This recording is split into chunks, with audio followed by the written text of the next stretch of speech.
Hello everybody, welcome back. It's Exodus once again. The following footage is from Destiny, the Omnigul Strike that you get with the Dark Below expansion. I've done a video of it in the past as well. This one was just so I could talk about some other things, and I like to do strikes and to have this background gameplay footage for the most part, just because it's a healthy length of time and nothing too serious is going on, so you don't hear voices and stuff like that. So anyways, without further ado, a couple things I like to talk about this past week in the world of Destiny. For those of you who play, or maybe if you're just a follower of the Destiny content because you're interested in possibly getting it someday, the new hard mode for the Crota raid came out, and there was a lot of trials and tribulations in regards to new strategies, how to do things, and how everybody used to do it in comparison to what you need to do now in order to make it a smoother encounter, etc. I know my team struggled quite a bit on opening night trying to utilize our normal mode strat, and it just was more pain than what it was worth in the essence of trying to get them down. And so eventually, like, I came up with a particular strat of where to place us in regards to shooting him, DPSing him down to get to his knee, and to just stay safe away from any of the enemies and stuff like that. However, with everybody, just like in the real world, everybody has their own opinion. Everybody wants to do things their own way when everything's still uncertain and out there. They focus on being right, etc. So we tried to mix and hybrid everyone's ideas and do it, and it took a while. And eventually they listened to me, and you can see it to this day be the primary strategy used to successfully down him, and that is put the DPS on the center window, because you're out of range of being shot from Crota and from the boomers, pretty much everything. You're invincible until the rotations happen. So yeah, put everybody out there and then let the sword bearer do his thing. And a lot of times now, we like to have the Titan utilize a distraction for the boomers instead of just having people shoot the boomers, because it's just better to do that, just in case the sword bearer wants to favor one side, he can, and not have to worry about the boomers on that particular side, because sometimes Crota's just in a position where you're gonna get shot by the boomers regardless, even though there is a position where you won't get shot at all. But it's just safer to utilize the Titan bubble distraction a lot of the times. And one of these things that I found when watching other people do it, I mean, not everybody, but just a few people, they like to utilize the 4 DPS on the windowsill, we'll call it, the center glass, and then have the sword bearer go, and then have the Titan follow the sword bearer to put the bubble up on the Crota platform to help block shields and to allow the sword bearer to pick up orbs and in essence get weapons light or blessing of light. However, weapons of light for the sword bearer is pointless. These people I was watching earlier today were like, oh, it makes a difference. No, dude, it doesn't. Sorry. For those of you who think that it does not. If you record your gameplay, or you don't, I don't know, but if you watch other people who do it, even the person himself who said it does, he doesn't have it set on his Twitch to where he can watch his rebroadcast or whatever. But I was trying to tell him in chat that you want to utilize blessing of light so you have shields rather than weapons, because weapons is doing you absolutely nothing and you keep getting low health, and it's just pointless. Because the Titan's not doing any DPS to Crota either, so the weapons on her weren't doing her any good. But he wouldn't listen. But anyways, I told the people in the chat that, and some of them were trying to back him up, blah blah blah. And I was like, just watch the damage. It's 15,301 for every trigger slam that you do, no matter if you have weapons or not, weapons light on you or not. And sure enough, they looked at it closer and saw that, and so they started believing me. And I was like, listen, you don't need weapons of light to down them in 2 swords. We've downed them in 2 swords, me and some of my friends, without weapons of light, because weapons of light, again, like as I said before, it doesn't impact the damage the sword does. So there are some misconceptions out there in other aspects as well, but that one in particular that I see people still trying to utilize, and hopefully they'll learn soon enough and get out of their ignorance, because they're just making it harder on themselves. To their credit, they were still succeeding, but it was taking them a lot more attempts and causing them a lot more headaches than it needed to if they would have just listened to reason and listened to the facts about weapons not doing anything in regards to sword damage. So yeah, for those of you out here who think it does impact it, who haven't really tested it or watched videos to make sure, you know, your rebroadcasts or other people's videos, it does not play a role in the extra sword damage. It's just what really helps get them down to 2 swords is utilizing blink strike and allowing everybody to DPS with the rockets, just to get them down 3 times as quick as possible.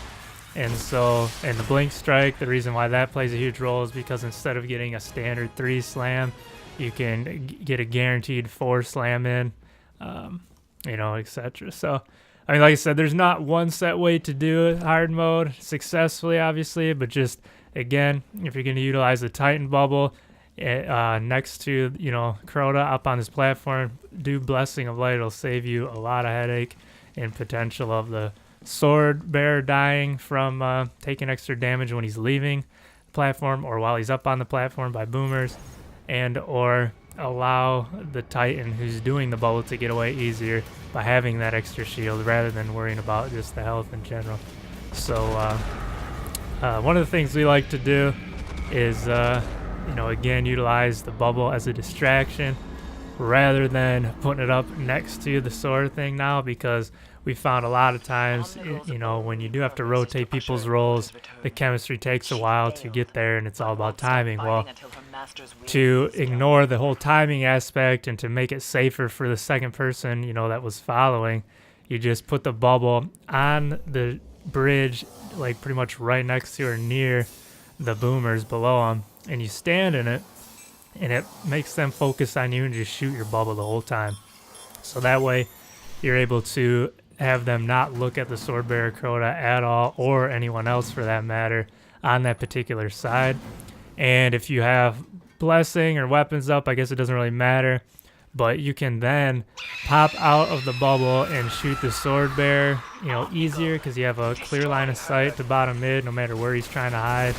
And or on Crota, all you do, even though you're taking constant fire on the bubble, is, you know, you walk out the opposite side that the boomers are on. You know, you just peek out, jump, or just peek out and look down or look across, and boom, you launch a rocket or, you know, snipes or primary, whatever. But and it's just perfect strat to utilize, because then you have 5 people DPSing still rather than just the 4. And it's, you know, it's very, very safe for the Titan, and it's very, very safe for the sword bearer in that respect as well, because there will be no way that there will be boomer fire on the sword bearer at any time utilizing that bridge bubble strat. So that's one thing we like to do, and we implemented later, and it just made things go a lot quicker, a lot smoother, because again, the timing doesn't have to be there. You know, there's no split second thing that can make, you know, make or break the raid. It's just, you know, Titan does his thing, the sword bearer does his thing, and the DPS are still up safe doing their thing, sniping the sword bearer and or you know, throwing rockets on Crota. So yeah, it's a very cool thing to experience this new raid, because it was, you know, getting to the point where normal was feeling too easy. Hard mode, again, it takes it up a notch. There was no changes within the first few portions of the raid. You know, the pit was essentially the same, the bridge was the same, the Indiana Jones, whatever, you know, the Thrall run was the same, and so was the Death Singer. Granted, yes, everything was level 33 now, and there were different variants of enemies being hollowed, and, you know, majors and stuff like that being within the given encounters rather than just, you know, lower level dudes with red health. But the Crota one definitely stepped it up mechanically. There was, you know, harder enemies and different enemies that popped out at certain times depending on the strat that you used, and just the way to go about doing it all was completely different. with that being said, excuse me, it makes me want to try the hard mode strat on normal because it seems like it would be even easier to do than what we were doing prior, because it made you completely rethink your positioning, rethink the raid, and it just yeah, it provided, like I said, just more pinpoint accuracy, more practice. You had to be on your game, get better, and it helped improve your skill level and your awareness, because again, in the hard mode, not only are the enemies harder, the positioning and stuff more important, but there's no, chalice, so there's no easy way to heal yourself and your teammates unless you utilize your gear or weapons that grant you that ability. So like I said, the challenge was welcomed, and it's awesome to see. It definitely took a lot longer to complete and figure out, but once it was figured out, it became a little easier. But even then, again, it's not like a guaranteed first try encounter every time, because especially, like I said before, you rotate in people's roles, or you rotate just people in general. There's always a fine line in every aspect to this particular new hard raid, to where something can happen randomly to throw everything off, whether it's somebody dying, or the sword bugging out and disappearing, or just not getting the sword bearer down and quick enough, so Crota's rotating, throwing the flow off.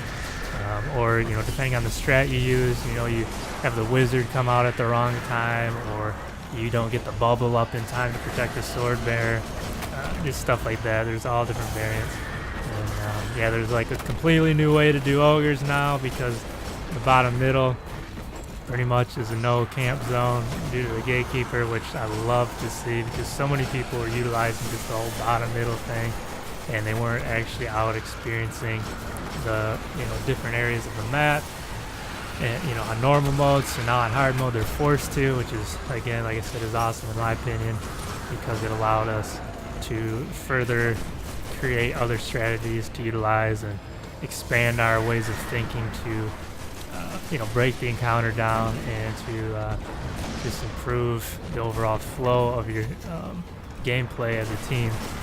So yeah, the hard mode, like I said, I recommend giving it a shot. It's definitely not as easy to do as Vault of Glass hard mode, or the Crota normal, obviously. It's not like anything else in the game, to be honest. Right now, currently, it can be very hard to, even if you do have the strat down, it's very hard to do it the first try every time, let alone carry other people through it who are lower level, or people who just haven't done it before, or who aren't that skilled at the game, whether it's just because they don't get to play Destiny a lot, or they primarily play other games, so shooters aren't their forte. That's one of the problems I see with Destiny currently, is it allows people to get up to the level needed to utilize the content and access the content, but it doesn't necessarily mean anymore that they are the caliber of that level per se, in regards to play time, or regards to how well their shot is, or how well their awareness is. So that's one thing that kind of sucks. So again, carrying those kind of people through the raids are a little harder now, because, well, not through the raids, but through Crota's hard mode encounter, just because of how delicate it all can be. And when it's all said and done, going through the strategy and the encounter itself is just, everything has to be pinpoint, everybody has to be paying attention, everybody has to be utilizing their role, or else it can fall apart real quick. So that was just a tidbit about the new raid and stuff the past week. Hope you enjoyed the video. Thank you for watching.